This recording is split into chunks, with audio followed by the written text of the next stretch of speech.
창세기 65가 평화를 상실한 피조물.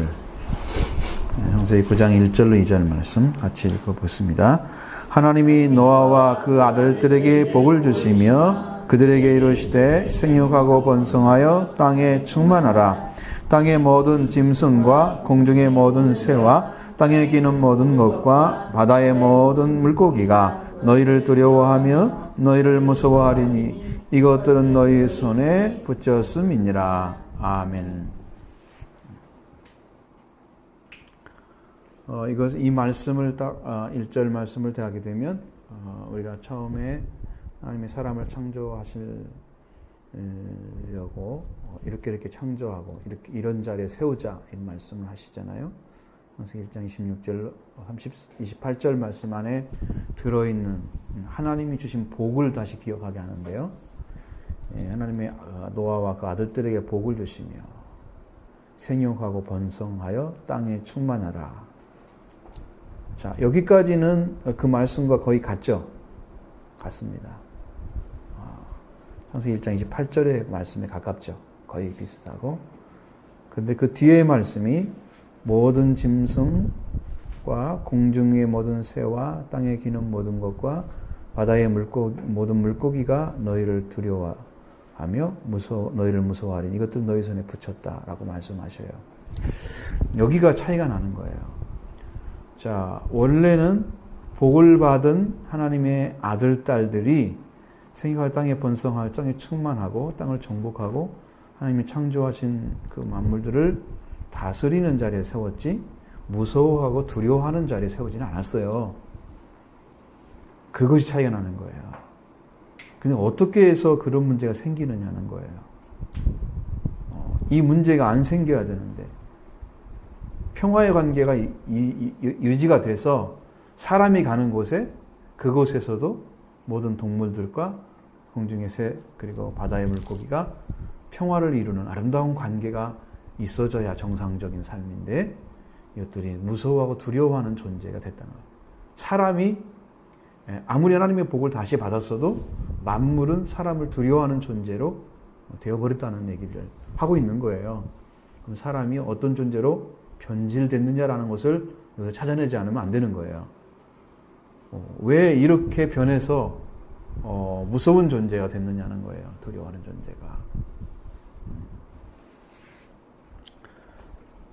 그렇다고 해서 하나님이 처음 주신 복을 폐하신 건 아닌 것 같은데 그들이 변해버린 관계가 변해버린 그것을 하나님은 그대로 반영해 준 것 같아요. 원래 하나님 말씀의 완전성은 창세기 1장 26절 28절 말씀에 있어요. 그 말씀이 사실은 우리가 돌아가야 할 자리예요. 노아의 가족에 돌아가면 안 돼요. 노아가 선 자리 여기 지금 이 자리에 돌아가면 안 돼요. 여기는 우리 설 자리가 아니에요. 두려워하고 무서워하게 하는 그런 자리가 우리 설 자리가 아니에요. 여기는 구원의 자리도 아니에요. 우리가 구원이 이루어지면 만물과 평화의 관계가 다시 회복되는 거예요. 구원이 이루어지면. 그러니까 우리에게 하나님께서도 말씀하신 예수님이 가르친 말씀대로 화목해 화평케 하는 자가 복이 있다고 그러잖아요. 하나님의 아들들이라. 하나님의 자녀들은 평화를 이루어가는 사람들이지 이런 관계 안 만들어가요. 무서워하고 두려워하는 존재 안 돼요. 그런데 이 존재 왜 됐느냐는 거죠. 지금 우리는 이제 그걸 찾아서 왜 피조물 관계에 상실되었는지, 평화가 상실됐는지를 아는 것이 오늘 우리가 최고 중요한 포인트가 되는 것이죠. 자, 그러니까 이 말씀은 우리가 하나님께서 축복해 주는 장면도 생각해야 되는데 원래 축복이라고 하는 그 말 자체는 한 가지만 있는 게 아니잖아요. 한 가지만 있는 게 아니에요. 이 축복이라는 말은 뭐 성공과 번영과 생산, 장수 이런 게 다 들어있다 그래요. 구약의 축복의 의미는. 그래서 원래는 말씀을 받았을 때 복을 받은 사람은 하나님이 복을 주시는 과정이 있고요. 부여받은 상태가 있대요. 자, 그럼 우리가 그 부여받은 과정은 어느 삶을 살아갔을 때 이걸 주는 거거든요. 그러면 복을 받은 사람은 어떤 상태에 서 있느냐라는 거예요. 근데 그것은 원래 우리가 복을 받은 자리는 하나님과 가장 올바른 자리, 올바른 관계에 있는 것입니다. 하나님과 올바른 관계에 있을 때만이 복을 받는 자리가 되는 거예요. 거기에는 그 어떤 것도 끼어든 것이 없습니다. 인간적인 어떤 것이나 아니면 사탄의 어떤 속한 거나 죄에 관한 것들이 끼어들지 아니한 오로지 하나님과 인간의 올바른 관계성 안에만 축복을 말하는 거예요. 그 안에 뭐가 들어갔으면 안 되는 거예요. 벌써 이미 그것은 변질된 복을 얘기하는 거예요. 성경에 말씀하시는 축복에 변질된 것을 갖게 되는 거예요. 여러분도 물질 어떤 것을 하고 할 때는 이 물질이 끼어들면 거기에 부패가 오잖아요. 그렇죠?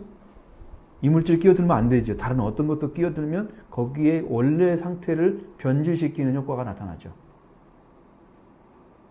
우리의 마음에도 사탄이 주는 말이 들어갔을 때 변질이 됐어요. 성품이, 생각이 변질돼서 하나님 말씀을 떠나고 마귀의 말을 선택하는 변질의 관계에서 죽음으로 들어간 거예요. 그것이. 변질되면 안 되겠죠. 그래서 아주 작은 것도 끼어들지 않은 오직 하나님과 사람의 올바른 관계성 안에 서서 하나님과 우리가 창조자와 피조물의 관계로 아주 존귀한 하나님의 그 모든 것, 하나님이 주고자 하시는 모든 것을 다 입게 되어진, 입혀주신 그거, 하나님의 형상 자체가 그대로 변하지 않고 있는 그 관계성 안에 들어오는 것이 사실은 성경에서 말씀하시는 그것이 완전한 구원이라고 하는 것입니다. 그 자리를 못 찾기 때문에 예수님께서 오셔서 그 자리를 찾아주신 것입니다. 사실은 그게 구원의 역사예요. 그것이 복음이고요. 그걸 전하는 거예요. 그 수없이 그것이 반복되고 있는 성경의 진리 가운데. 근데 어떤 상태가 그 복을 받은 상태에 그 자리에 가 있었느냐라는 것은 복을 받아본 사람은 알겠죠. 그렇죠. 그것이 뭐냐면 여러분들이 정말로 하나님과 올바른 관계에 돌아온 사람만이 그걸 알 수 있잖아요. 그 복을 다시 누릴 수가 있기 때문에.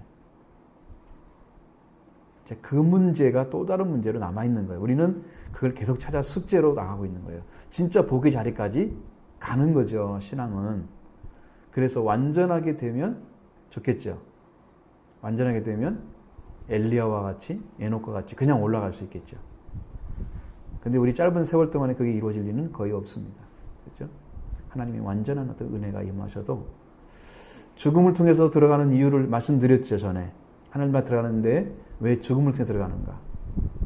그 죽음을 통하지 않으면 죄가 완전히 사라지지 않기 때문에 죽음을 통해 들어가는 거예요. 죽음을 통해서. 죄가 끊어지지가 않아요.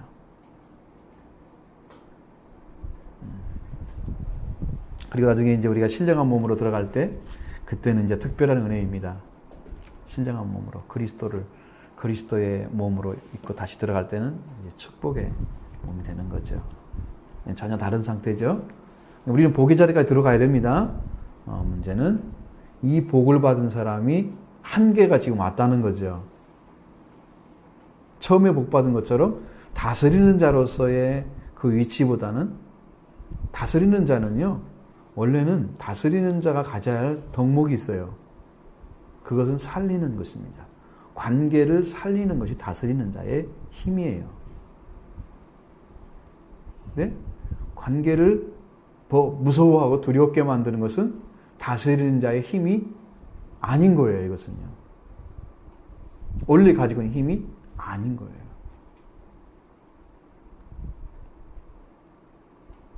그래서 이제 축복이라는 말은 이제 바라크라고 쓰고 있지만은 뭐 그런 것들은 수없이 많이 말씀이 나오니까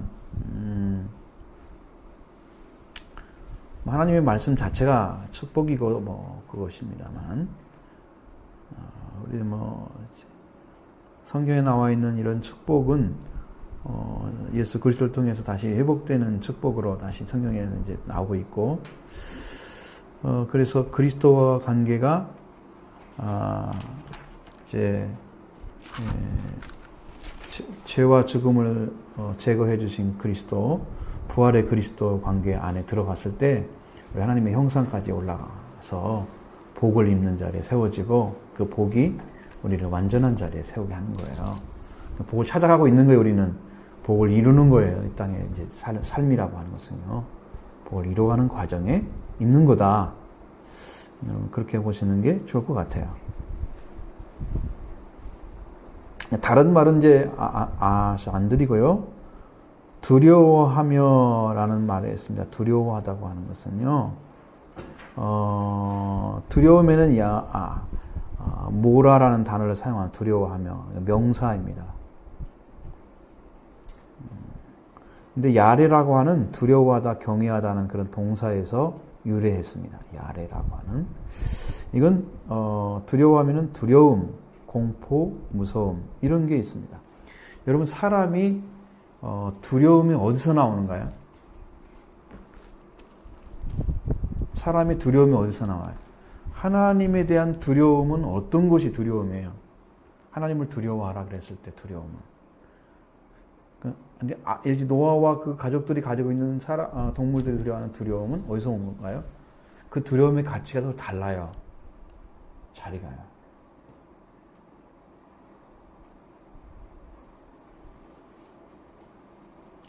우리가 독재 정치나 이런 거 봤을 때 왜 두려워하죠? 왜 두려워하는가요? 어지간한 사람, 용기 없는 사람은 못난 사람, 말 못하죠. 문제가 생겨도. 그런 것처럼 그것은 어디서 있어요? 뭐 때문에 두려워해요?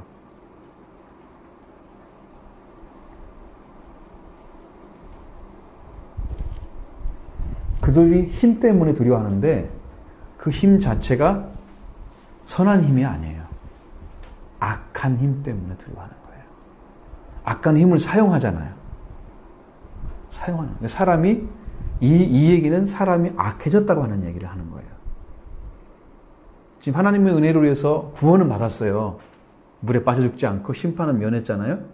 그런데 사람은 악한 힘을 가지고 있다는 거예요. 그러니까 성경 앞에서 뭐라고 나와 있어요? 사람은 어렸을 때부터 그 계획하는 바가 악하다. 이해가 되시죠? 그 악한 힘 때문에 평화의 관계가 안 되고 두려움의 관계가 되는 것입니다. 그래서 우리들도 하나님의 자녀가 되었으면 이 악한 힘을 가진 것을 선한 힘으로 바꿔서 생명을 살리는 힘으로 사용해야 되는 거죠. 그렇게 해야 진짜 선한 행실을 통해서 하나님 경우 돌리는 삶이 이루어지는 거죠. 우리가 가지고 있는 생각이나 어떤 그 재력이나 돈이나 어떤 것이라도 선한 힘으로 작용하도록 만들어 가야 돼요. 이게 자녀의 자리를 찾은 사람들이에요. 그런데 이제 예수 그리스도 안에 들어오면은 그게 옛사람이 깨어지고 죽고 벗어지고 그러잖아요. 그 그리스도와 관계 안에서 이 문제가 처리되지 않으면 우리의 성품은 죄성을 가진 성품과 구원받은 성품이 충돌하는 거죠. 그래서 싸움이 있는 거예요.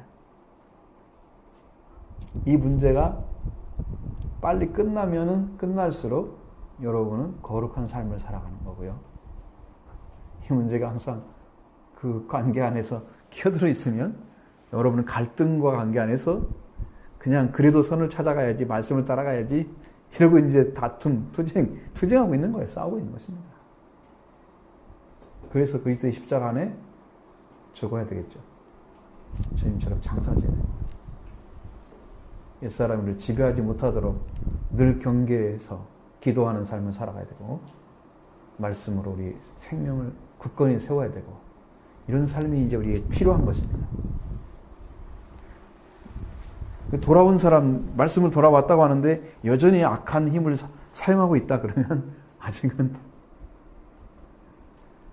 완전한 게 아닌 것이죠, 우리가. 그죠? 공포를 주는 거잖아요. 두려움, 공포, 무서움 세 가지 의미니까 이게 두려워하게 만들면 안 됩니다. 하나님은 왜 두려워하게 만드냐, 두려움이냐 하면은 하나님을 두려워한다는 말은 경외란 말을 사용합니다. 존경해서 떨는 거예요. 두려워하는 거예요. 외자가 두려울 외자거든요. 그러니까 존경하기 때문에 두려워하는 거예요. 그분이 흠잡을 것이 아무것도 없는 것을 아는 사람, 절대적인 존재로 그 하나님을 인식하고 그분 앞에 1대1로 서보십시오. 우리는 당장 무릎을 꿇습니다. 너무나 완전하시기 때문에, 크시기 때문에. 절대자라는 거지, 그래서. 그분 앞에는 손을 댈 수가 없어요. 어떤 것도. 그래서 우리가 그분을 두려워하는 거예요. 하나님은. 아브라함도 하나님을 두려워하는 자리에 섰기 때문에 만물의 주인자를 다시 찾은 거예요. 여기 복을 다시 받은 거예요. 그래서 아브라함한테 첫 번째 뭐라고 하셨나요? 너는 복이 되라 그러잖아요. 지금 복을 이루어가는 과정이 신앙생활이라니까요. 성경이 말씀하시는 그 복이 완성되는 게 구원이에요.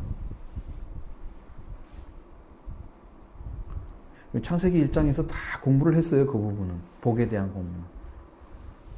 근데 이분은 여기는 이제 더 멀리서 다시 한번 조명해서 바라보는 거예요. 거기를. 그 위치가 어딘가.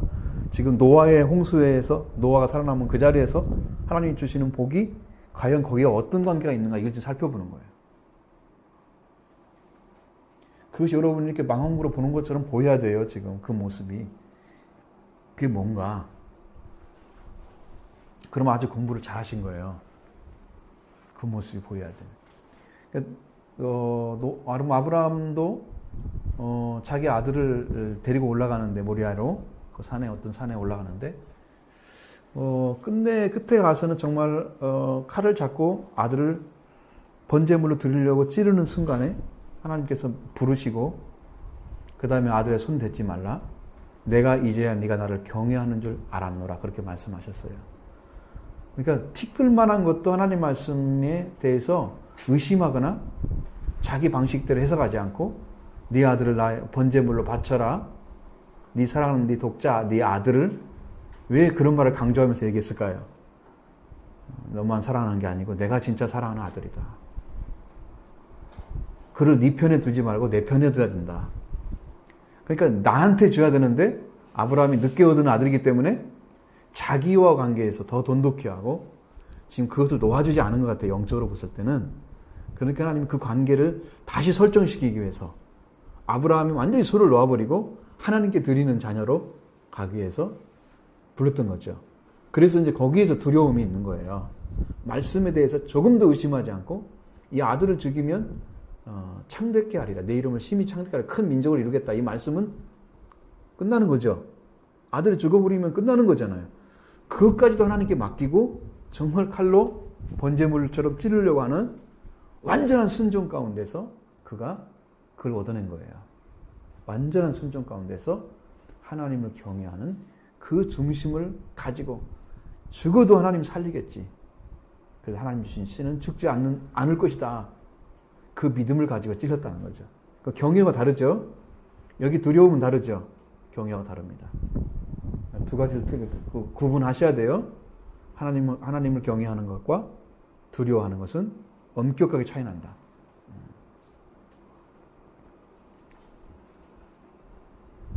또 너희를 무서워하겠다고 이야기합니다. 명사로서 하트라는 단어를 사용합니다. 명사로서 무서워하리니라는 단어는 하타트에서 유래했는데 이건 공포, 두려움 위의 말과 거의 동일어로 보면 돼요. 또 여기는 더 강력하게 말씀하신 것이 산산이 부서짐이나 파괴된 박살남 이런 것도 들어있어요. 이 안에. 더 강력한 언어에 무서워하리니는 더 강력한 말이란 말이죠. 산산이 부서진다나 파괴됨이나 박살남나 이런 박살남 이런 거 명사형이잖아요. 전부. 그러니까 이 사람이 갔을 때 동물들이 평화를 느끼는 게 아니고 그들이 우리를 죽일 것 같은 그 공포의 힘을 가지고 있어요. 사람이. 악한 힘이죠. 생각도 악하고 행동도 악한 것을 동물들이 아는 거죠. 그래서 저도 이제 그런 생각을 하면서 산에 갈 때는 한 번씩 이렇게 새 같은 거 지나가면 야 나야 나. 아직은 그게 안 되죠. 우리 성 프란시스코는 이렇게 새하고 같이 놀았대잖아요.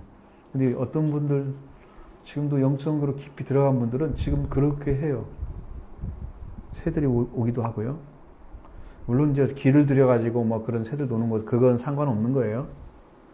아니면 뭐 꽃들하고 얘기를 했다든가 뭐 그런 얘기도 들리잖아요. 저는 그런 것을 좀 영적으로 들어가면 그게 가능할 것 같아요. 하나님 안에서. 모든 동물들이나 생물들은 하나님의 창조물이기 때문에 영적인 어떤 부분에서는 대화가 가능할지도 모르죠. 해보면 이제 거기까지 생각을 해요. 한번 그렇게 해보는데 그거 잘 안 되죠. 우리를 무서워하는 게 아니고 우리가 하나님의 아들로 돌아왔음을 만물이 인정하게 만드는 거죠. 그게 정반대 자리고요. 그게 원래 우리가 설 자리입니다. 그런데 여기는 그 자리가 깨어졌다고 하는 것을 이야기합니다. 그래서 모든 동물들을 너희 손에, 이것들을 너희 손에 붙였다고 얘기합니다. 붙였다는 얘기. 이 붙였다는 말은, 붙였음이라 이 말은 나탄입니다. 나탄. 이건 주다는 뜻이기도 하고, 두다란, 놓다, 세우다, 만들다, 푸시란 단어를 사용하기도 하고, 셋이란 단어를 사용합니다. 너희 손에 주었다는 거예요. 이건 뭔 말이냐면, 그것을 너희 사람의 보호 아래 맡겼다고 하는 거예요.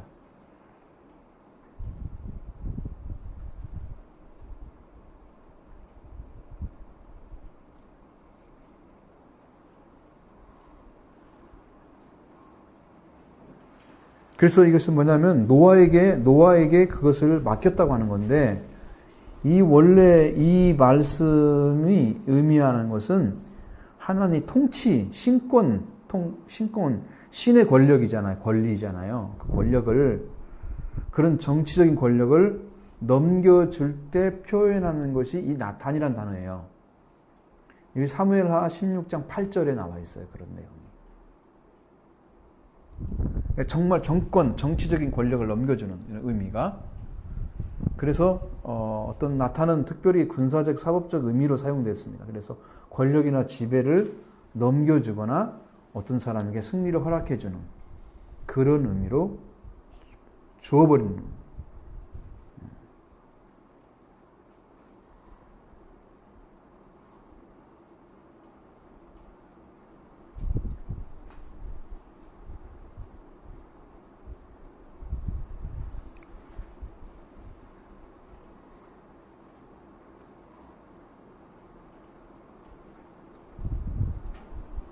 사람의 보호 아래 맡겨졌다고 하는 의미가 여기의 뜻입니다. 사람의 보호 아래 맡겨졌다는 거예요. 그래서 사람이 마음대로 그 동물들을 다루고 이러는 것이 있잖아요. 지금 그런 것이 생긴 거죠. 이 관계가 깨어지니까 사람이 그걸 다스리게 되는데, 그것을 사람이 이제 보호할 수도 있고 깨트릴 수도 있는 어떤 부분이 있잖아요.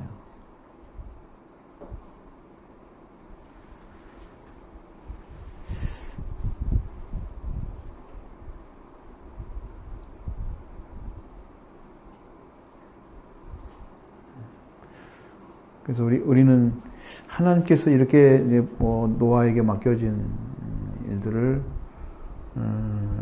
통해서 사람들 생각하기에는 하나님이 그걸 맡겨서 넘겼다, 하나님의 권력을 넘겨줬다 이렇게 생각할 수도 있지만, 사실은 사람이 하나님께 그렇게 순종할 수 있는 자리가 아니라고 하는 것들도 반영되어 있는 거예요.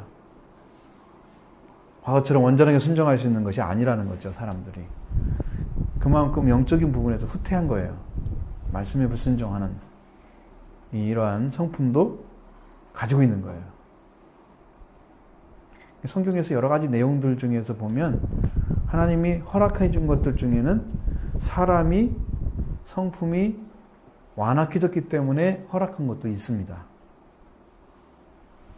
이혼이나 이런 것들도 그렇게 나와 있잖아요. 예수님 설명하는 거 보면 원래는 그렇지 않다 그렇게 말씀하시고, 이혼은 그때 허락했다 그러지만 이혼은 허락하지 않았다고 말씀하시고, 이런 자에게 허락하셨다 말씀하시고, 또 하나님이 하나 되게 하신 것을 사람이 나누지 못한다. 그렇게 말씀하시면서 그게 아니라고 말씀하시잖아요.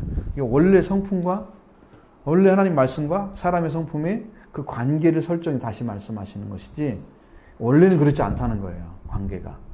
그리고 우리는 어디치를 찾아봐야 되냐면 맨 처음 하나님께서 축복했던 자리를 찾아가야 돼요. 그리고 우리를 만물의 주인으로 세웠던 그 자리를 찾아야 이게 진짜가 되는 거예요. 그게 참이 되는 거예요. 그러면 거기가 구원이에요. 거기가 구원입니다. 그 복을 이루는 거예요. 그래서 이제 그것이 영적으로는 어떤 관계가 이루어지냐면 아브라함의 자손으로 들어가는 거예요. 뭔 말인가 보세요. 창세기 1장 28절에 맨 마지막에 뭐라고 그랬어요? 다스리는 자가 되라 그랬잖아요. 다스리는 자가 되게 하리라 말씀하시잖아요. 그러면은 그 다스리는 자는요, 왕을 얘기하는 거예요. 원래는 왕을 얘기하는 거예요. 네, 근데 여기서 잃어버린 관계를 다시 세워야 되기 때문에 하나님께서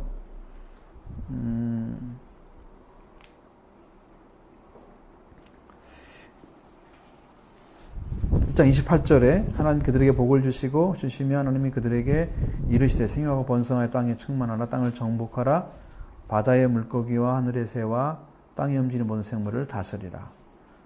이제 생육하고 번성하여 땅에 충만하라 이 부분 있잖아요. 이 부분이 지금 노아에게 다시 준 거예요. 노아에게 그대로 줬던 말씀과 똑같아요. 자, 이 부분은 동일하게 하나님의 씨앗으로 남겨둔 거예요.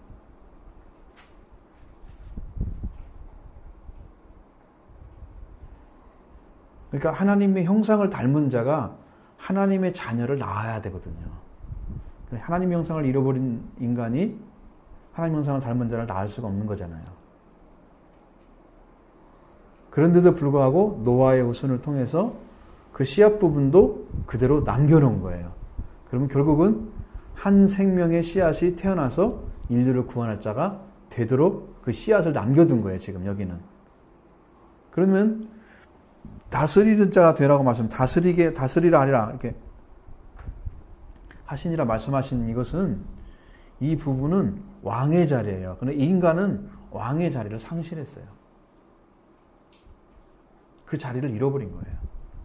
그래서 동물들이 두려워하고 무서워하고 두려워하는 자가 되어버린 거예요. 그럼 평화의 관계가 아니에요.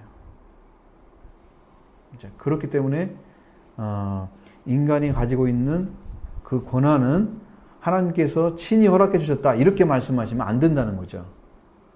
인간이 타락했기 때문에 거기에 맞춰 써주신 말씀이라는 거죠.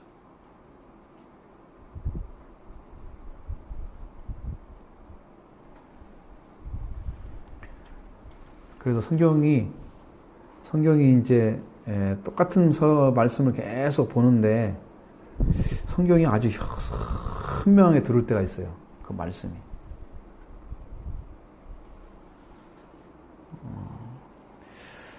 정말 제가 이제 지난번 수련회 때 그 한인성육에서 말씀드린 그 말씀보다 훨씬 더 완전한 말씀을 알았어요. 하나님께서 좀 명확하게 보여주는 거예요. 좀 정확하게. 성경은 똑같은데 우리가 받아들이는 것이 영적으로 성장하면 그 위치에서 그게 해석이 되는 거죠. 믿어지는 거죠. 말씀이 하나님 관계가 너무 선명해야 되는 거예요. 성장했다는 것은 하나님께 가까이 갔다는 의미예요. 우리가 날마다 성장한다 그런 것은 날마다 하나님께 더 가까이 가는 거예요. 하나님은 우리한테 가까이 오셨지만 우리가 생각하는 하나님은 멀리 계신다고 하면 우리는 그만큼 거룩성이 없는 거예요. 내가 하나님과 관계가 지금 가까워졌다고 하는 것은 하나님하고 나하고 굉장히 거룩한 관계로 지금 들어가고 있는 거죠. 우리의 날마다 성장은 하나님께 더 가까이 가는 게 성장이에요. 그래서 날마다 기도하고 말씀과 함께 씨름하면서 말씀의 그 깊이를 좀 알고 깨닫고 좀 깊이 알았으면 좋겠다. 그 삶으로 계속 들어가는 거죠. 그런 삶이 지속될수록 여러분은 성장하고 있는 것입니다. 하나님께 가까이 가는 거예요. 그죠? 그러면 더 완전해져요. 그러니까 우리한테 아들이라고 말씀하시는 것은 자녀만큼 부모와 가까운 관계를 이룰 수 있는 사람이 없어요. 자녀만큼. 무슨 뜻인지 아시죠? 하나님하고 우리의 관계가 자녀라고 하면은 부모와 자녀만큼 완전한 관계가 없어요. 그만큼 줄 수 있는 건 다 받을 수 있는 존재도 없어요. 부모가. 아내라고 할 수도 있어. 성경에 보면 이스라엘 백성들을 아내라고 그랬어요. 아내. 내 아내가 나를 배반했다. 남편을 배반했다 그랬어요. 아내와 남편의 관계도 아주 가까운 관계죠. 그렇습니다. 그런데 아내는 상속권을 받을 수 있는 존재는 아니에요. 자녀만 상속권을 받는 거예요. 그러니까 자녀에게 그걸 주고 싶은 거예요. 하나님 나라를. 그래서 우리를 자녀로 가장 가까울 수 있는 존재. 그리고 아버지 것을 전체 다 내려줄 수 있는 그 속성을 가질 수 있는, 그러니까 아버지를 닮을 수 있는 존재가 자녀란 말이죠. 부모를 닮을 수 있는 존재가 자녀잖아요. 그러니까 하나님께로 태어나면 하나님을 닮은 사람이잖아요. 그 사람이. 하나님의 속성과 성품이 다 오는 거죠. 그것이 완전하게 여러분 하나님의 속성과 성품이 우리한테 오는 그 방법이 뭐냐면 성령 받는 것입니다. 성령 받으면 와요. 그래서 우리가 그런 관계, 성령을 통해서 하나님의 관계가 더 완전해지면서 예수 그리스도의 구원의 은총도 더 완전하게 밝혀지고 그 다음에 믿어지면서 여러분 점점 더 완전한 복의 관계로 들어가요. 하나님 관계가. 그래서 여러분의 거룩함이 이루어지는 거예요. 그래서 하나님이 깊은 것까지도 가서 깨달아 나갈 수 있는 거예요. 성령은 하나님의 깊은 것 통달하신다고 그러잖아요. 그렇게 해서 영적인 관계가 맺어지는 거예요. 자녀들에게 주시는 축복이에요.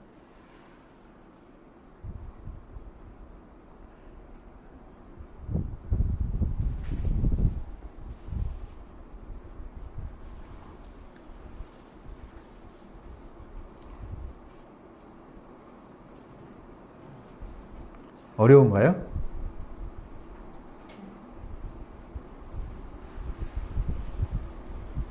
표정을 좀 밝게 적어요. 어려운 처를 되면 안 되잖아.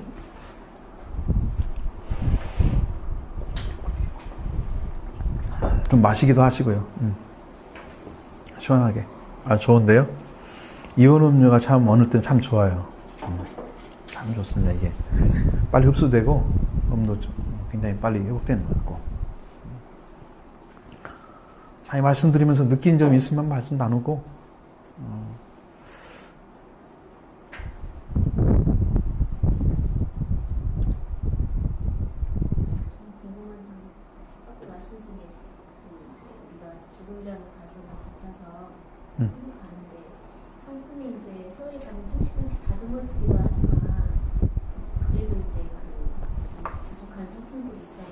네. 그런 성품을 가지고 그래서 죽음을 통해서 그 성품이 다 죽어버리는 거예요.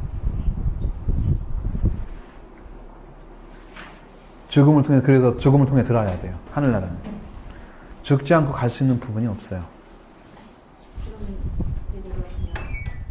내 안에 익숙해진 그런 좀 안 좋은 성품들도 그 죽음의 그 저기를 넘어서는 그게 완전한 성품으로 바뀌어질까요? 이게 지금 사람이 죽잖아요. 죽으면 단절이 이루어지는 거예요. 과거 사람하고. 그러면서 우리는 새 사람이 들어가야 돼요. 근데 이제 천국이라는 부분은 이게 두 가지로 생각하면 돼요. 지금 우리가 성경에는 낙원과 천국이 있고요. 음부와 지옥이 있어요. 하나님이 아직 심판이 안 끝났어요. 지금 들어가는 사람들은 이 심판이 끝났다 그것이 아니고 영원한 세계에 들어가려면 백보자 심판이나 나와요. 요한계시록에. 그걸 통해서만 지옥과 천국이 이루어져요. 지금 간 사람은 낙원에 있는데 낙원에 있어도 천국을 누리며 살아요. 근데 이제 그것이 다 죽음을 통해 들어가요. 죽음을 통해서. 근데 예수를 믿고 예수를 믿은 사람이 죽음을 통해서 하나님이 인정하시는 예수님을 통해서 이루어 놓으신 구원을 받아들인 사람은 그 사람은 낙원에 들어가는 거고, 그걸 받아들이지 않았으면 교회를 다녀서도 지옥이라고 할 수 있는 이 지옥 가기 전에 죽은 자의 영이 들어가는 음부에 들어가요. 근데 음부도 지옥과 똑같은 책임을 형벌을 받고 있는데, 지금 이렇게 좀 있으면 내가 좀 써서 좀 얘기해 주겠는데, 이것이 좀 있어야지, 없어서. 근데 이 음부에 들어가는 영들은 이제 하나님이 주신 구원을 받아들이지 않았거나,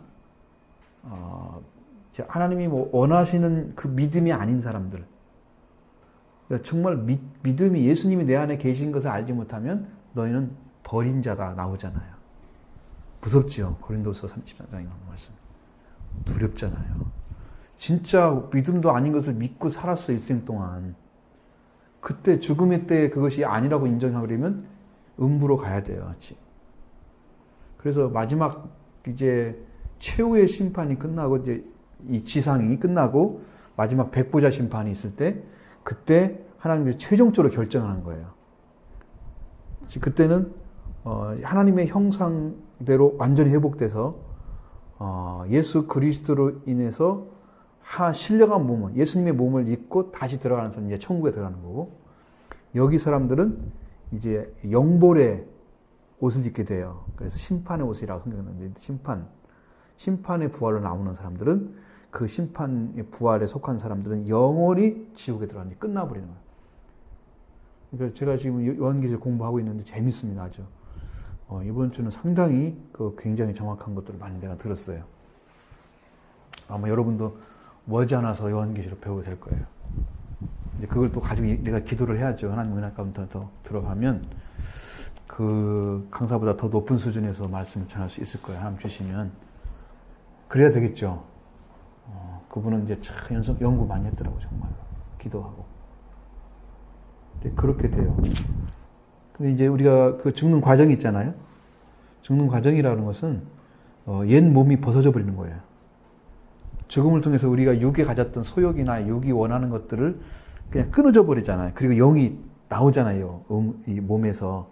그 순간에 육적인 사랑과 단절이 이루어지는 거예요. 그래서 옛사람의 성품은 사라지고 새 성품을 가지고 하는 거예요. 그래서 이제 낙원에 들어가는데, 음부에 들어가는 사람들은 그냥 죽음 자체를 가지고 있는 죽음이, 현재의 죽음이 미래의 죽음과 연결되어 있어요. 예수님 통해서 사랑하지 않았기 때문에 그 사람은 이미 심판받아야 할 사람으로 살다가 그냥 가는 거예요. 그래서 옛 성품과 끊어지지가 않아요, 그 사람은. 죽더라도. 그래서 이 땅의 고통과 그것을 다 가지고 와요. 상상 못합니다. 그러니까 지옥에 들어가는, 우리 성경에 보면 거지 나사로와 부자 얘기 나오는데, 부자는 그걸 알잖아요. 자기 형제들에게 가서 물 한 모금도 떨어뜨려 달라고 그렇게 얘기하면서 줄 수도 없는 그런 상황인데, 그걸 달라고 하면서 내 형제들에게 가서 좀 전하라고, 이것이 오지 않도록. 그런 얘기를 하잖아요. 그것은 이 땅에 있는 걸 다 알게 되는 거예요. 천국에 들어가면 이 땅에 있는 가족관계는 다 해체돼 버려요.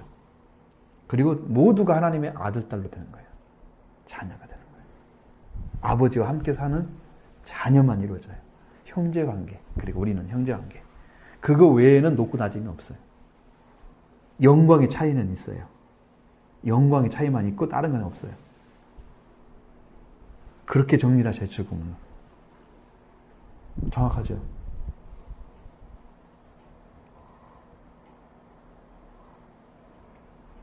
또 다른 거 말씀하시면 얘기해봐요.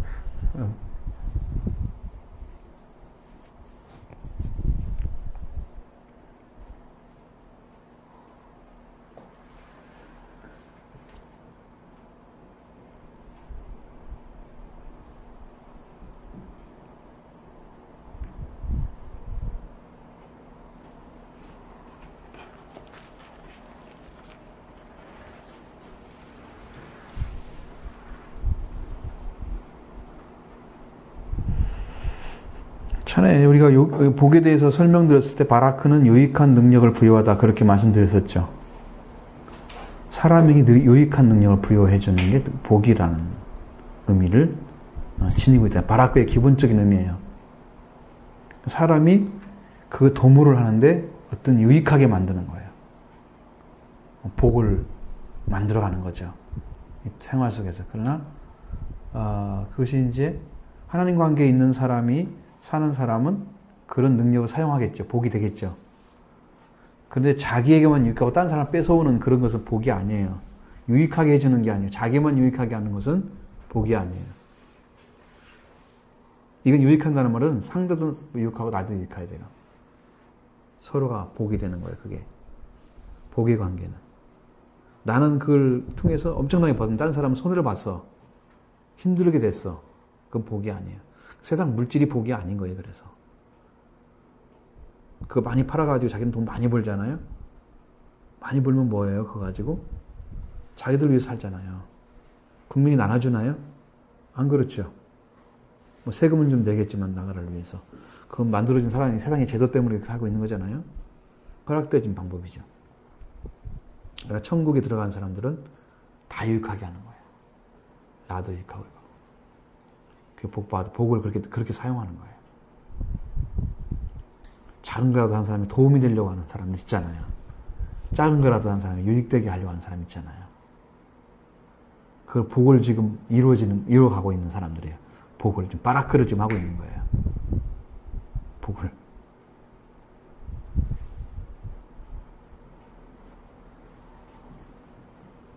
그런 사람 보면 여러분 감동스럽지 않나요? 작은 거라도 생명을 해서 살고 다른 사람 유익을 해서 살고 그런 거 있잖아요.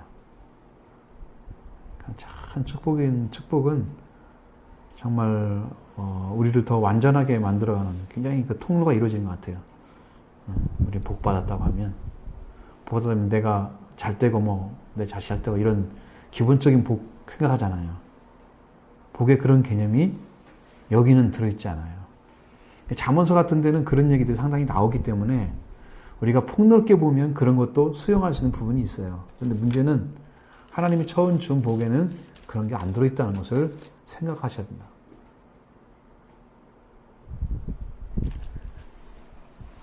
창조할 때 준 복이 제일 처음 복이고 이게 정확한 복의 의미라고 봐야 돼요.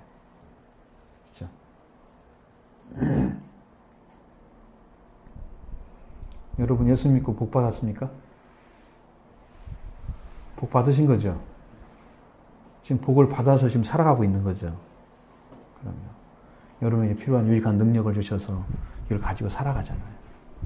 유익하게 하고 서로 상대방도 유익하게 하고 우리도 유익하고 삶을 살아가는 거죠.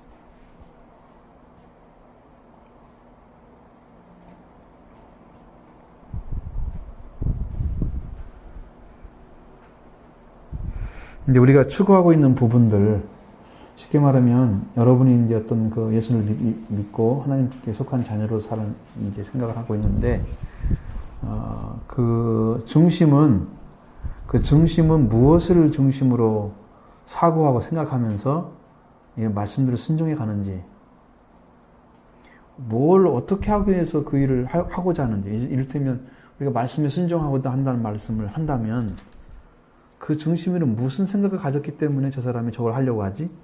그러니까 생각의 기본적인 시작이 뭐냐는 거예요. 자, 말씀에 순종하라 그러면 순종하겠습니다 그러잖아요. 순종하려고 하는 그 마음에는 뭘 가지고 순종하려고 하는지, 무엇 때문에, 왜, 그런 것들이 정확하게 정리가 돼 있어야. 그럼 그걸 찾아지면 이제 다시는 이제 그걸로만 출발해. 다른 건 생각 안 하거든요. 이를테면 이런 거예요. 내가 부모를 이제 순종하라고 그랬잖아요. 공경하라 그러고. 근데 나하고 이해타산이 있어. 나는 기분 굉장히 나빠. 그런데 성경은 그런 것을 가지고 이야기하지 않아요. 그냥 부모를 공경하라고만 써 있는 거예요. 네가 뭐 부모가 관계가 좋기 때문에 그런 조건이 없는 거예요.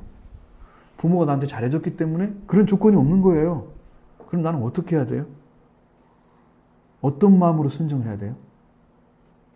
그 말씀에?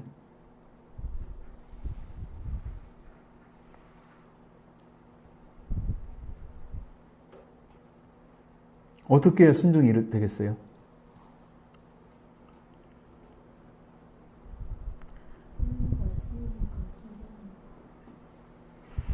거기에 중심에 말씀이니까 순종한다. 그것은 이제 우리가 옆에서 볼 수 있는 얘기고, 직접 내 마음에는 어떤 마음이 있어야 되겠어요? 내 마음에는.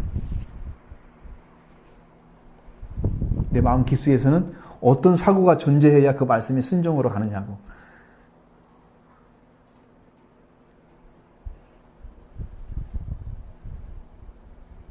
예수 그리스도께서 우리를 위해서 죽으신 속죄.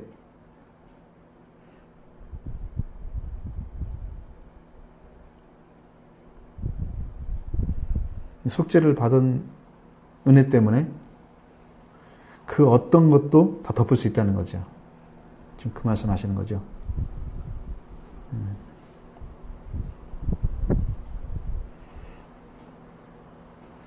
왜 이제 에베소서 말씀이 아니고 출애굽기에 나온 말씀이에요. 신명기에 있는 말씀이에요. 부모를 공경하라. 에베소 6장에는 주 안에서 순종하라 그러잖아요. 그것이 아니고 그냥 공경하는 말씀인지 그 말씀 가지고 생각을 했는데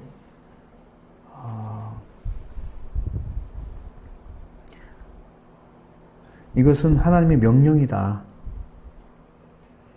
나의 이해 탓하는 나의 어떤 생각이나 나의 어떤 것의 선입관도 인정하지 않는 거예요. 그는 완전히 빼버렸어요. 그것이 앞서려고 하면 이건 아버지의 명령이야. 내 영혼에 내가 명령을 하죠. 만약 그렇게 이제 생각을 해보면 나 자신이 그렇게 하지 않으면 순종하지 못하는 거예요. 말씀 앞에. 이건 아버지가 우리를 살리게 해주신 명령이야. 어떤 조건도 필요 없어. 그러니까 하나님을 사랑하는 마음으로 순종해. 하나님을 사랑하는 마음으로. 하나님 명령하셨으니까. 그것이 명령하게 되었을 때 다 용서할 수가 있는 거고 사랑할 수가 있는 거예요. 명령했을 때.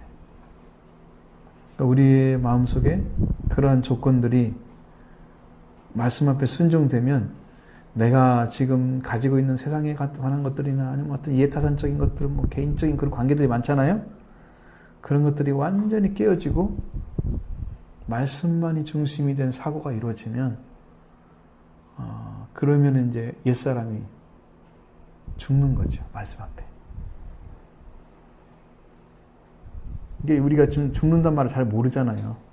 이 말씀을 한번 생각을 해보시면 죽는 게 뭔가를 알 거예요. 말씀이 죽으라고 그러잖아요. 거기는 존재 조건이 없어요. 아버지 말씀 앞에 순종하는 거예요. 내 감정이나 이런 것들은 상관없어요. 우리는 그것 때문에 못 순종하잖아. 순종하지 못할 때가 많죠. 내 감정 때문에, 내 생각 이해타산, 과거의 어떤 그 기억들, 응? 나를 살피는 원에 바뀐, 마음에 바뀌어진 원한들, 뭔가 좀 그 싫어. 그냥 그 순종하는 자체가 싫어. 그 사람 그렇게 대해주는 자체도 싫어. 이런 마음을 가질 수 있잖아요. 그 어떤 것들도 전제되지 않더라는 거죠. 하나님 말씀에는. 그 아버지 말씀 앞에 내가 만든 틀을 가지고 이건 순종하고 저건 순종하지 않는 이 형태를 가지는 순간에 우리는 하나님의 형상으로 돌아갈 수 있는 길이 없는 거예요. 내 형태를 만들어가는 거예요. 신앙의 형태나 성경을 통해서 내 신앙의 형태를 또는 신앙의 체계를 내가 만들어가는 거기에서부터 이미 우리는 하나님께 돌아갈 수 있는 길이 막히는 거예요. 이것은 허락이 되고 이것은 허락이 안 되고 이렇게 되면 내가 중심이고 하나님 중심이 아니잖아요. 아버지가 말씀하셨으니까 명령이니까 우리는 아버지를 사랑하는 마음으로 그것을 이행하는 거예요. 순종하고. 그러니까 그 마음이 찾아지면 순종이 이루어지고 만약에 그것도 아니라고 내 감정으로 싸워서 말씀을 패배시켜 내가 더 세가지고 그게 육적인 소욕이거든요. 내 생각이 너무 세가지고 말씀을 패배시켜가지고 말씀을 순종하지 않아. 그렇게 되면 말씀과 상관이 없는 그런 관계가 만들어져요. 그 사람하고. 그 사람은 부모하고 영원히 화해할 수가 없어요. 그 마음을 내 던지지 않는 한 그것을 빨리 용서하고 받아들이고 말씀 앞에 무릎을 꿇으십시오. 그러면 내가 죽는 것입니다. 그렇게 죽어지면 말씀이 승리하잖아요. 그 말씀이 우리를 지배하게 되면 비로소 우리가 하나님 말씀에 순종이 이루어져서 이제 그때부터 하나님 은혜를 받게 되는 거예요. 그 복을 받는 방법이에요, 그게. 그렇게 찾아가 들어가시죠. 그리고 또 다른 싸움도 많겠죠. 뭐 기도도 하겠죠. 뭐 이거 하나님 어떻게 해요? 순종되지 않고 말씀에 이렇게 내가 살아가지 이렇게 하는데 어떻게 하면 좋아요? 하면서 막 싸우겠죠. 거기서도 기도를 통해서도. 근데 기도할 것이 아니에요. 그것은요. 그냥 순종하는 거예요. 아버지가 말씀하신 거기 때문에. 이유가 없어요. 그래서 이제 그런 것들을 여러분도 생각해 보면 여러분도 알 수 있겠죠. 이 말씀이 자기를 죽이는 훈련을 여러분 많이 하셔야 돼요. 내 생각은 이렇지만 내 감정은 이렇지만 성경이 이렇게 명령하신 아버지의 말씀이 이렇다 그러면 거기 빨리 죽어야 돼요. 참 어렵죠. 말씀이 죽는다는 거. 어렵다는 것은 자기 자신을 부정하는 자체가 내가 나를 조절해야 되기 때문에 내가 그걸 용인하고 그걸 받아들이지 않는 한 시작도 안 되잖아요. 그래서 어려운 거예요. 시작이라도 돼가지고 싸웠으면 괜찮겠는데 싸움도 안 일어나. 그냥 나는 그게 기분 나빠. 아니 안 받아들일 거야. 이렇게 이러고 서 있단 말이에요. 대부분이. 근데 죽는 훈련을 많이 하면은 되는데 성격이 죽었다. 그게 아니에요. 내 성격이 죽었다. 말씀을 하니까. 성격이 죽으라는 거 하는 게 아니에요. 말씀 앞에 순종하면 그러니까 말씀에 순종하면 말씀의 순종에 의해서 만들어진 관계가 있는데 그것은 올바른 관계가 돼요. 그분하고 내가. 그것이 됐느냐는 확인을 해봐야 돼요. 내가 순종했냐 안 순종했냐는 것은 내가 지금 그런 관계에 있었는데 나쁜 관계에 있었는데 말씀 나를 죽였으면 죽은 다음에는 그분하고 진짜 올바른 관계 전혀 아무 일도 없는 더 좋은 평화의 관계가 만들어졌느냐는 거예요. 그게 완전한 순종이 이루어진 사람이고 거꾸로운 마음이 있고 때로는 잘하고 싶고 때로는 못하고 싶고 이렇게 싸우고 있다면 그건 안 죽은 거야. 응? 안 죽은 거야 그게. 그것이 사라질 때까지 여러분 나를 버리셔야 돼요. 근데 그것이 한쪽 편에서만 그렇게 한다고 하고 한쪽은 변하지 않은 그 상태에서 한쪽만 완전한 순종이 이루어지잖아요. 그것도 그 하나의 관계가 그 안에서 이렇게 그렇죠. 그것은 한쪽이 안 돼도 안 돼도 상관없어요. 그분은 그분이 할 일이 있어요. 내가 그분의 일까지 다 감당할 수도 없고 또 해지지도 않아요. 할래야 할 수가 없어요. 할 수가 없어요. 그건 해지는 게 아니야. 그것은. 그건 사이의 관계가 그렇죠. 하나님과 나하고 관계에서 나는 그렇게 평화를 가지고 가요. 내 쪽에서는. 그래서 과거에 어떤 그 막힘이 하나도 없는 거예요. 다 무너져 버린 거예요. 사라져. 평화를 가지고 가요. 그쪽은 또 별다른 거죠. 그렇죠. 그쪽에서 받아들이는 거죠. 그렇죠. 그것과 상관없어요. 상관없어요. 그걸 이루어주려면 그것은 이제 중보 기도가 필요하지만 중보적 기도는 할 수 있지만 중보적 기도 가지고 완전하지 않습니다. 그분도 만나가지고 거기도 만약에 그런 마음을 가지고 있다면 거기도 본인이 해결해야 돼. 그걸 어떻게 누가 짊어져줘요? 자기 죄는 자기가 질 수밖에 없어요. 대신에 중보적 해주는 것은 나는 이런 말을 가지고 이렇게 해서 이렇게 당신을 사랑합니다 하고 얘기를 했을 때 상대방이 그렇구나 놀랍게 나는 이런 말을 가지고 있었어 회개할 수 있는 길이 열려지는 거죠. 나는 이랬었는데 너는 이렇게 바뀌었네. 너는 정말 고맙다 이렇게 해서 화해가 이루어지는 관계를 그 사람한테서 만들 수 있는 거란 말이에요. 그걸 가지고 가면. 그러니까 이제 살리는 일을 하는 거죠. 평화의 관계 만들어가는 거.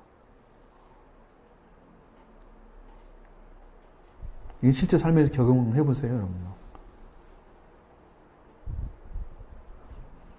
그럼 삶이 완전히 바뀔 겁니다. 말씀의 순종함이 이루어지면.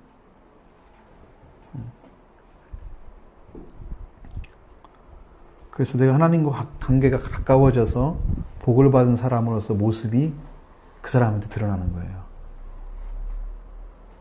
가까이 가면 갈수록 더 완전한 복을 받는 거거든요. 사실은 우리가 의와 거룩함이 완전한 축복이에요. 의와 거룩함을. 근데 기본적인 관계는 의와 거룩함을 갖게 되려면 진리를 알아야 돼요. 이게 성경이 이게 참 오묘해요. 아주 오묘하고, 이 진리가 뭘까? 진리를 알게 되면 그 문제가 해결되는데, 진리 가운데서 진리 안에서 이 문제가 해결되지 않으면 의와 거룩함으로 들어가지는 못하는 거예요.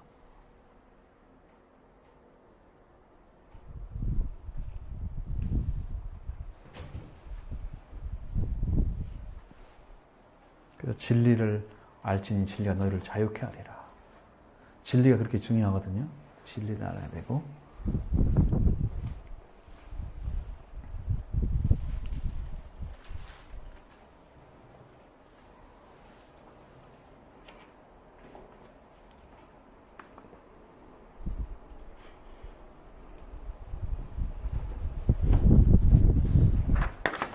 옛날에 만들었던 것을 한번 제가 보시면서 우리가 지금 공부한 것과 거의 같아요.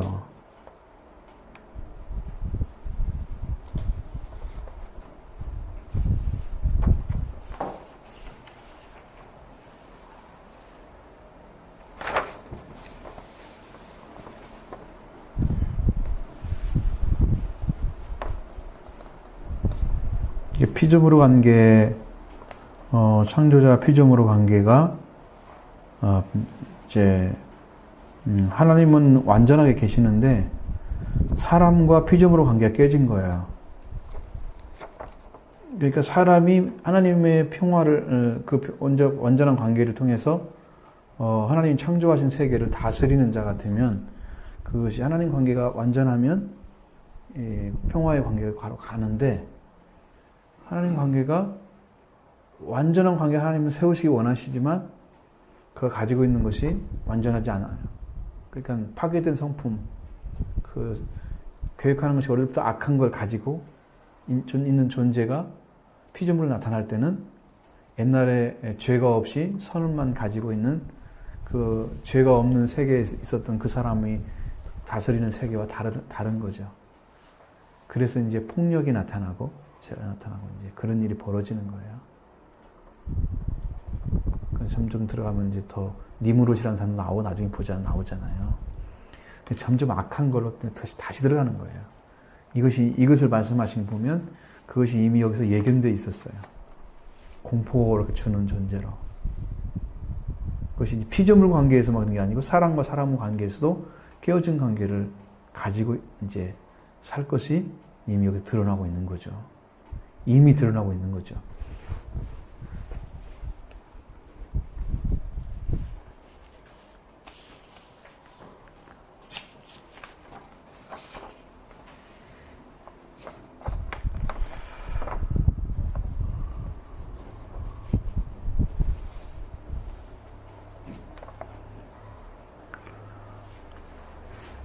이것을 극복할 수 있는 방법은 아까도 말씀드린 것처럼 같이 하나님 관계가 올바른 관계가 완전하게 돌아오면 이 관계가 다시 회복되죠. 여기 공포 주는 존재가 아니고요. 이 힘을 정말 필요하게 사용하죠. 선하게. 우리 인간이 사용하는 방식은 다 파괴적으로 사용해요. 힘을. 대부분이. 전쟁 무기가 다 뭐예요? 전쟁을 왜 해요? 상대방을 죽이려고 하는 거잖아요. 다 죽이려고 하는 거죠. 서로 죽이려는 무기를 많이 가지고 있으니까 서로 싸우면 죽게 생겼으니까 안 싸우는 것뿐이지 다 상대방을 적으로 만들어 죽이려고 하는 거예요. 무기에 다 그게. 거기다 돈을 엄청 투자하고 이게 평화의 관계를 상실한 인간이 가지고 있는 세계의 모습이에요. 그러니까 이건 하나님이 계심과 상관없이 사람들이 이제 예를 들어서 이제 그래요. 우리 기독교 국가라고 한다고 하면 핵도 없고 평화를 추구하는 나라가 되어져야 맞잖아요. 그런데 상대방이 그렇게 안 하고 있잖아요. 다 핵도 가지고 있고 무기 다 가지고 있는데 그걸 그대로 용인했다가는 그냥 뻥 치면 끝나는 거예요. 이 나라는 무기가 없으니까. 그러니까 서로 상대에게 힘을 이제 밀리지 않기 위해서 그래서 이제 무기도 갖고 다 그렇게 하고 있는 거지. 그러다 보니까 모든 나라가 다 그런 관계가 형성돼 버리잖아요. 아무리 하나님을 잘 믿어도 세계 전체가 평화 관계를 만들지 못한다면 무기는 사라지지 않는다. 무기를 똑같이 하나 둘 셋 해서 다 포기하자. 그렇게 할 사람이 없을 거예요. 다 불안해 서로. 저놈들이 어떻게 할지 몰라. 서로 그러다가 또 비밀리에 무기 만들 수 있잖아. 이거 없는 일이에요. 상상할 수가 없는 일이야. 사람 소리 믿을 수가 없는 것들이 많잖아요. 그러니까 세계는 그렇게 해서 망하죠. 3차 대전이 일어나야 할 곳이 이제 아마겟돈 전쟁. 어제 지난번에 정태우 지사님 말씀 물어봤잖아요. 그 아마겟돈 전쟁. 그것이 최후의 전쟁이에요. 지구 최후 전쟁인데, 우리가 이제 성경에서 보면은, 요한계시록에서는 인을 떼는 게 있고, 나팔을 부는 게 있어요. 그리고 대접을 쏟아붓는 게 있거든요. 근데, 인을 뗄 때 보면, 거기서, 바다, 그 다음에 생물, 이제, 하나님 창조하신 그런 것들이 4분의 1씩 죽어요. 없어져 버려요. 그러니까 그것도 재앙인데 징조예요. 아직 그런 재앙이 오질 않았어요. 지구의 4분의 1이 뭐 생물이 죽었다 이건 아직 없잖아요. 이런 재앙은 아직 없거든요. 근데 크게 떨어짐을 해요. 그 다음에 두 번째는 지구 이제 나팔을 불 때 나오는데 그 나팔 7가지 나팔을 불어요. 나팔을 불 과정에서 지구에 나팔을 불 때 이제 사람을 쳐요. 사람을 치는데 그 사람의 3분의 1이 죽어요. 인을 뗄 때는 안 죽어요. 사람이 한 사람도 안 죽어요. 사람을 죽이는 게 목적이 아니에요. 그러나 지진이 일어나고 이런 것들은 사람이 죽기는 하지만 하나님의 징벌로서 나타나는 게 아니에요. 지구가 하고 있는 활동 중에 하나예요. 그것은. 근데 하나님이 진짜 인을 떼면 실제적으로 모습이 나타나. 하나님이 진짜 징벌하고 있구나라는 걸 볼 수 있도록 보여지게 나타나. 지금 3분의 1이 없어진 것도 없잖아요. 지금 한 번에 쳐가지고. 이제 그런 문제들이 와요. 근데 그 최후의 전쟁은 유브레다 그 강에서 생기는데 그게 과거에 티그리스 강하고 같은 유프라테스 강, 유브레다라고 성경 써 있는데 거기하고 연결되어 있는 강인데 그게 중동 지방이에요. 그 중동 지방에서 아마겟돈 전쟁이 일어나는데 거기는 2만만이 모인대요, 군사가. 2만만 그러니까 2만하고 10,000명하고 합쳐하고 3만 명 모이는지 알고 있대요. 근데 과거에 그러니까 요한계시록 기록할 때 1세기잖아요. 그때는 숫자에 약해가지고 사람들이 지금처럼 이런 말을 못 쓰는 거예요. 그러니까 2만만 이렇게 쓸 수밖에 없어요. 우리는 그렇게 알아들어야 돼요. 그러니까 무슨 말인지. 이게 2만에다가 만을 곱해주는 숫자예요. 그럼 몇 명이에요?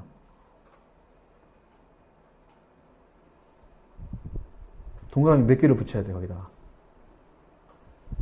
2만에다가.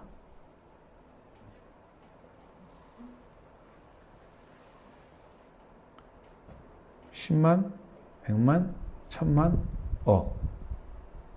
4개 붙여야 되죠. 1은 빼고.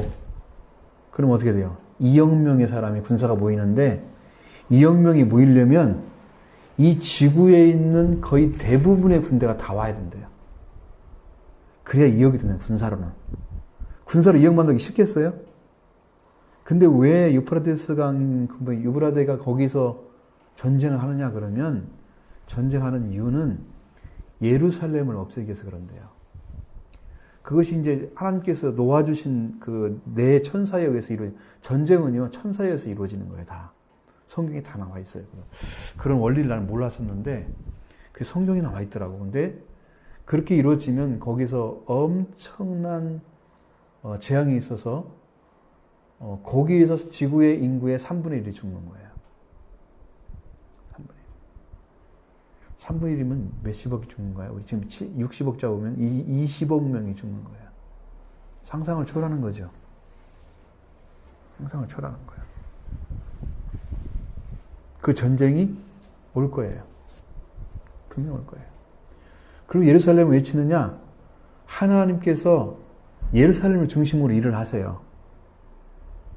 그러니까 하나님의 성전이 하늘에 있어요. 처음에는. 두 번째 성전이 어디 있냐면 바로 예루살렘의 솔로몬 성전으로 지어진 거예요. 그리고 세 번째 성전은 예수님이 성전이세요. 그리고 네 번째 성전은 각 사람이 다 성전이에요. 성전인데, 근데 하나님은 예루살렘의 중심으로 해서 일을 시작했어요.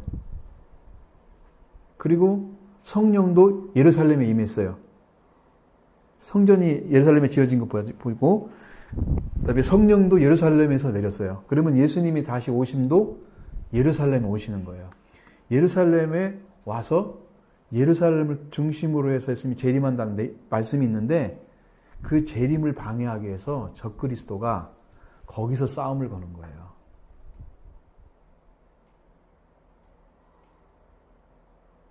이해가 잘 안 되시나요? 거기 싸움, 그랬더니 거기가, 그래서 유프라테스 강 옆에, 거기서 2억 명이 모이는 거예요. 그런데 온갖, 거기에서 핵폭탄뿐만 아니고, 온갖 그 종류의 쉽게 말하면 막 색깔이 여러 가지 성경에 나오는데, 뭐 자줏빛, 무슨 유황빛 뭐 이렇게 나오는데, 그런 걸 보면은 무기들이 엄청나게 다양한 무기들이 거기서 폭발하면서 아주 엄청난 이제 그 재앙이 거기서 생길 거거든요. 아직 그게 안 이루어졌어요, 그것도. 어떤 사람은 대접을 쏟고 있다는데 어림도 없는 얘기. 지금 아무것도 안 이루어졌어요. 이루어지는 과정들이 있더라고. 난 게 성경적으로 얘기를 해서 이게 신뢰가 되는 부분이 사실인 것 같은 생각이 드는 게, 이제 물론 하나님 응답을 받으면 더 정확하겠죠. 그래서 마지막 때의 모습이 거기서 끝나는 거예요.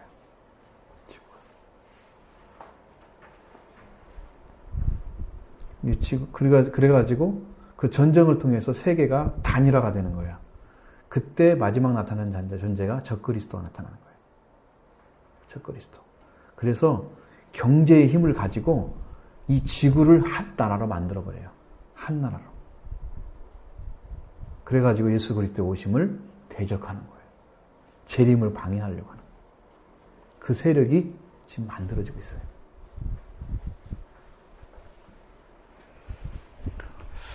내가 얼마나 더 연구를 해야 할지 모르겠어요. 그런 얘기 들으면 정말 어마어마한 일이잖아요. 저게 벌어질 거라는 거. 성경적인 근거가 다 있기 때문에, 그분이 만들어준 성경을 가지고 내가 하나하나 찾아가지고 전부 성구를 맞춰봐야 될 것 같아요.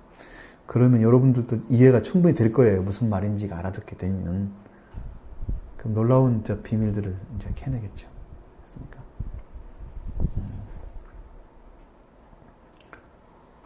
한 달에 한 번밖에 공부를 못 해갖고, 매년 1년은 걸리겠어.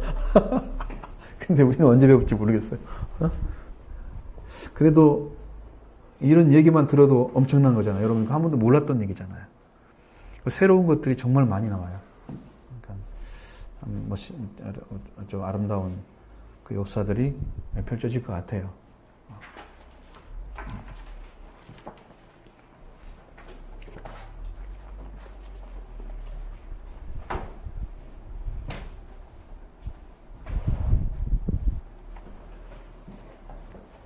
역시 하시죠.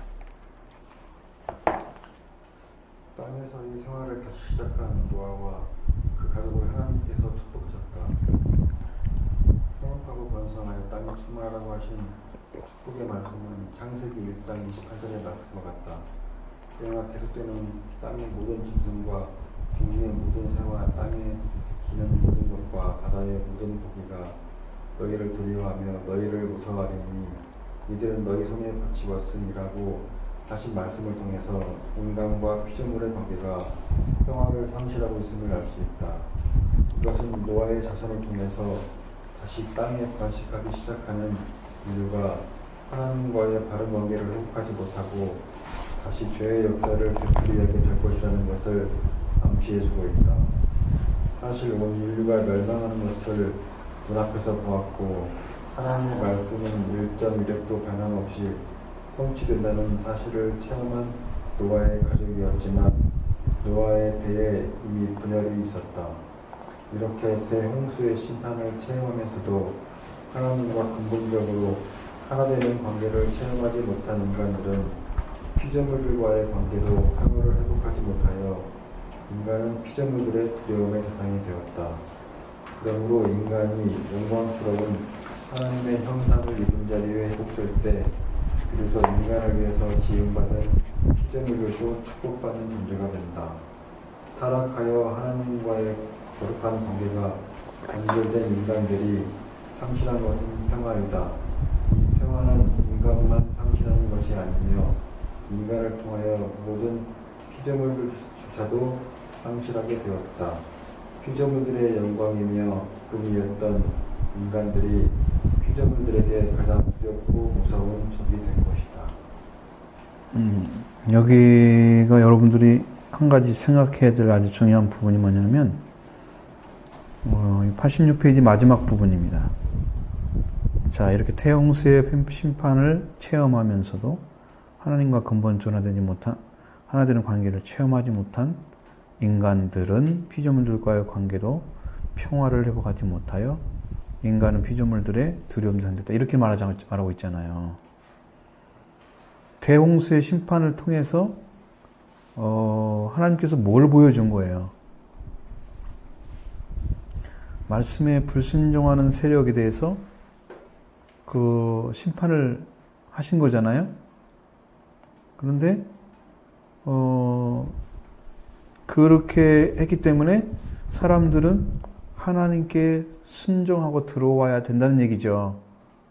불순종하게 되면 이러한 심판이 있기 때문에 하나님의 심판의 권한을 보면서 두려움을 갖고 하나님에 대한 경외심을 갖고 들어와야 되는데 그렇게 하지 못했다는 거예요. 사람들 들어오지 못했다는 거죠. 왜냐하면 그것은요 회복될 수 있는 길을 찾지 못했기 때문에 이루어진 거래요. 회복되는 길을 왜 못 찾았을까요? 그래서 사람이 스스로가 회복되는 길을 찾는 것은 불가능하다는 것을 아셔야 돼요. 아무리 심판이 커도 심판을 가지고 심판을 받음으로써 하나님의 회복되는 길을 걸어갈 수는 없는 거예요. 인간은요. 하나님이 우리에게 구원의 손길을 펼쳐주지 않으면 우리는 구원받을 수가 없다는 것을 가르쳐주는 거예요. 그러니까 많은 심판이 존재하고 수없이 사람이 얻어맞는다고 해도 사람은 하나님께 나갈 수 있는 존재가 아니에요. 생각 자체가 악한 것을 가지고 태어나기 때문에 그 악을 가지고 하나님 갈 수가 없어요. 그러니까 하나님의 구원의 손길이 우리에게 필요한 것입니다. 그것은 우리에게 하나님을 우리에게 다시 하나님이 우리와 함께 계시게 하시는 그 능력을 가지고 우리 땅에 들어오신 예수 그리스도만이 그 일을 할 수 있습니다. 하나님이 떠날 수밖에 없는 거예요, 인간은요. 하나님과 함께 살아가는 사람들은 하나님의 말씀을 따랐던 사람들, 노아 가족처럼. 근데 하나님 말씀을 따르지 못한 사람들은 전부 그 반대 삶을 살겠죠. 그럼 결국은 그런 사람에 의해서 멸망의 세계가 되어가는 거예요. 죄악으로 덮여져가지고. 구원받는 게 아니에요. 하나님의 은혜의 선물 그리스도가 오지 않으면 구원은 없는 것입니다. 이것을 보여주는 거예요. 사람은 스스로 하나님 찾아갈 수 없고 심판을 아무리 말해 받아도 은혜의 길로 접어들어가지 못합니다. 인간은. 그래서 하나님이 우리에게 손을 내미는 거예요. 예수님을 보냈다고 하는 것은. 예수님이 오심으로써 하나님이 우리와 함께 하시는 길을 찾아주신 거예요. 그것이 임마누엘이란 말입니다. 하나님이 이 세상을 떠났습니다. 손길을 띄고 죄악과는 같이 안 계시기 때문에. 그리고 이스라엘 백성에게 제사자들을 통해서 하나님 받으시고 이스라엘 백성과 관계 맺어서 이제 그들을 중심으로 일을 하시잖아요.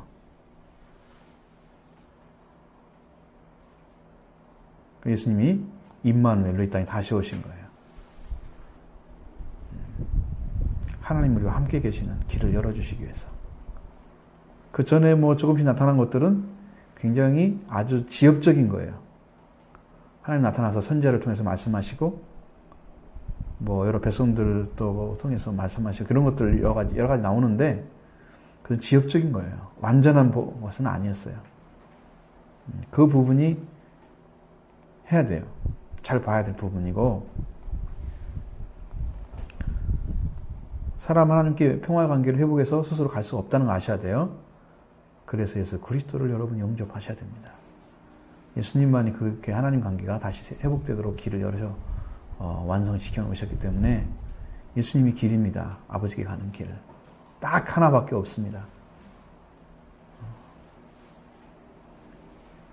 근데 이제 그렇게 돼가지고 여기 말씀하시는 것처럼 하나님의 형상을 입어서 회복되게 되면 피조물도 축복된 존재가 된다고 말씀하시잖아요. 근데 여기 이제 회복되는 길에 대한 설명 없어요. 그러니까 문제가 제가 말씀드린 게 무슨 말인지 알겠죠? 그리스도가 안 계시죠, 여기는. 이게 완전한 말씀이 아니라는 걸 지금 얘기하는 거예요. 여기 누가 들어가냐면 그리스도가 들어가셔야 돼요. 그리스도의 구원의 손길이 인류에게 미쳐져야만 된다는 거예요.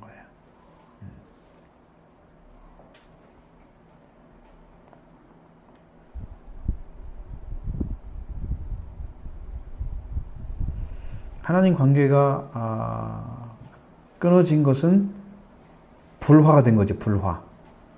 불화의 관계예요. 평화의 관계가 아니고 불화의 관계가 만들어진 인간이 다시 평화로 돌아가려면 그 불화가 된 그 부분을 다시 회복시켜 놔야 돼요.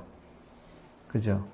그러니까 많은 사람들이 그 길로 가려면 불화의 관계를 회복하신 예수 그리스도를 영접해야 다시 갈 수 있어요. 평화의 관계가 만들어져요. 그러니까 하나님의 말씀을 받은 자들은 평화의 관계로 들어가는 거예요. 예수 그리스도를 통해 받은 그 사람들은. 구원을 받고 말씀과 함께 걸어가는 사람들은 평화의 길로 가는 거예요.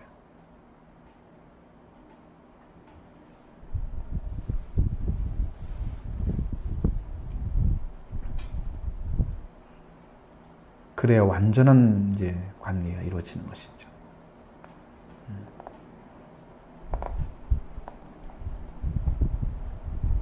혹시 질문 있으시면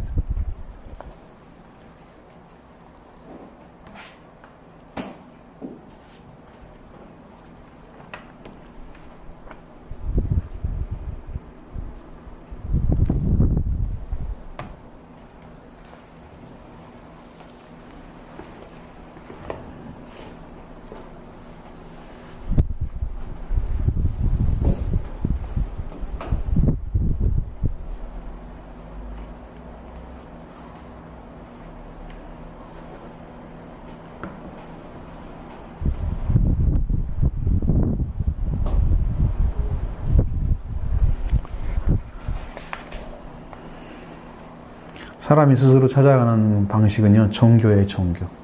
그래서 우리들도 종교적인 신앙생활한다는 말이 무슨 의미냐면 자기 열심을 가지고 자기가 하나님을 열심히 섬기는 거예요. 그래서 제가 이제 어떤 후배가 전화가 와가지고 이야기하는 중에 하나님이 그걸 가르쳐 주는 거예요. 네 열심히 시작이 뭐니? 네가 하나님의 은혜가 오셔서 너를 하나님께 구원해 주신 은혜가 있으니까 내가 너무 감사해서 내 속에서 우러나서 열심을 품고 주를 섬기는 것, 그건 괜찮은데 내가 하나님을 사랑하기 위해서 내 방식대로 열심으로 주를 섬기는 그거라면 질이 틀린다 하나님하고 그 하나님 맞는 방식이 아니다 얘기를 해줬어요. 전혀 다른 거예요. 종교는 자기가 하나님을 찾아가는 거예요. 자기 열심을 가지고.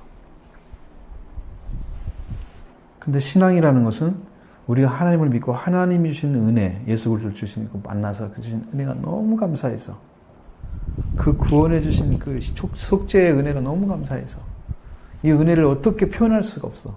그러니까 이것을 드러내서 하나님께 나가야 되겠는데 그 나갈 수 있는 곳이 딱 교회밖에 없어. 그러니까 교회 열심히 하는 거야. 감사해서. 열심히 해서 하여튼 뭐도 해드리고 싶고 또 그 말씀 가르쳐주신 주의 종에게 섬기고 싶고 이런 거 있잖아요. 기본적인 중심이 그렇게 세워져야 한단 말이야. 그렇게.